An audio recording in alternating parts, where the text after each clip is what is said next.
a prestação de serviço é o tráfico. Esse tipo de situação também ajuda a explicar a força deles, mas muito mais do que o poder das armas. Veja como é importante a gente conhecer de perto a realidade da história que a gente tem a obrigação de contar. Se eu não tivesse subido lá, não tivesse evidentemente corrido muito risco por isso, eu não poderia saber dessas coisas e entender melhor como é a realidade do tráfico. Até mesmo para aqueles que têm o objetivo de combatê-los, é preciso antes conhecê-los.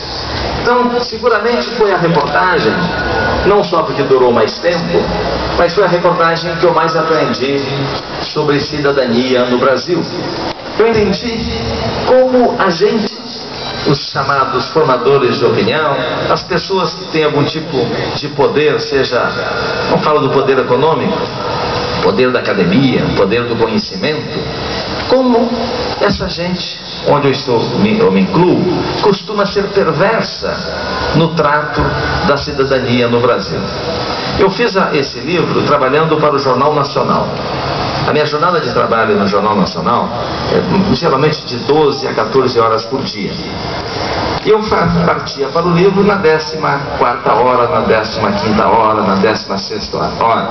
O livro chama Abusado. Deveria se chamar Cansado, porque eu fiz sempre na segunda jornada, ou no fim de semana de folga. Saía, eu moro em São Paulo, morava em São Paulo, ia para o Rio de Janeiro, lá para as favelas. Sempre que alguém me telefonava do morro, dizendo que tinha a morte de alguém, a polícia tinha matado alguém, eu corria para o morro, porque era uma oportunidade rara de encontrar 200 pessoas concentradas no velório. Então, em vez de entrevistar 200 pessoas em dias diferentes, eu tinha ali a chance de ouvi-los de forma concentrada. Então eu aproveitava, passava a madrugada lá no velório até a manhã seguinte no enterro, corria de manhã para cumprir a minha tarefa no Jornal Nacional. Então foi, para você ter uma ideia, era assim a minha rotina. Uma das noites que eu fui lá para o enterro do jovem chamado Rebelde.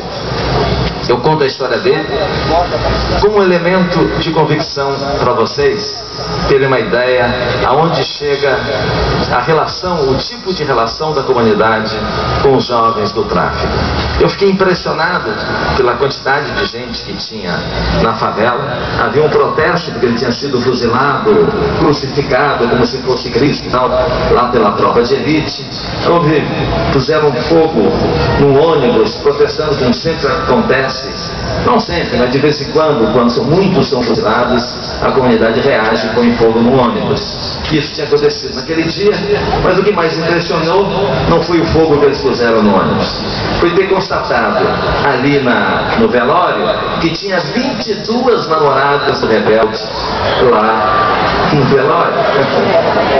22! E olha, e era fácil ter certeza de que elas estavam falando a verdade, porque 2 delas estavam barrigudas, grávidas, simultaneamente do Rebelde. A mãe do Rebelde estava lá.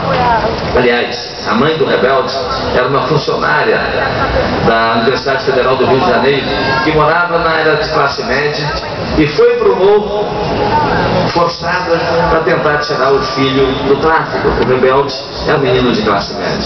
Acabou que ela não só não conseguiu tirar o menino do tráfico, quando teve que ficar no morro pobre e ainda cuidando dos 2 filhos que ele deixou, que as mães, quando pariram, foram embora, se envolveram lá nas coisas do tráfico, e estão lá morando no morro. Ela continua no morro e criando os seus filhos. Esse é um exemplo que dá a dimensão do tipo de relação que a comunidade tem com o tráfico. Então eu imaginava que fosse encontrar aquele tipo de assédio, que é uma lenda que corre no Sudeste, pelo menos, que se você entra para o tráfico, você não pode sair, você é obrigado a ficar escravo daqueles violentos. Tal. O que eu vi foi o contrário, os jovens implorando, pedindo espaço para prestar serviço. Mães batendo lá na boca de cocaína, pedindo oportunidade para o filho, mãe, pai, parentes. o assédio inverso. Porque veja, quando esse menino, o rebelde, vai para o tráfico, ou qualquer outro menino vai para o tráfico, ele consegue levar melhorias para o barraco dele. Não é a mãe empregada doméstica que o abandona durante 6 dias, quando volta do trabalho exausta, que tem o dinheiro suficiente para a melhoria do barraco.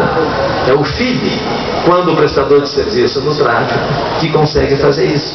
Se você olhar para os pés dos meninos, eles costumam dizer se o tráfico está bem ou se está mal, pelo tipo de calçado que os soldados calçam. Se estão com chinelo de dedo, os traficantes estão à beira da falência. Se estão com tênis razoável, significa que o movimento está razoável. Se está com tênis importado, como os meninos da Zona Sul, eles estão bombando. Eles desejam, como todos os jovens, ter as melhores coisas. Somos uma sociedade de consumo, eles são muito atentos a isso. Quando eles entram para o tráfico, eles têm a oportunidade de ter uma vida razoavelmente interessante. É claro que a vida costuma ser curta para eles.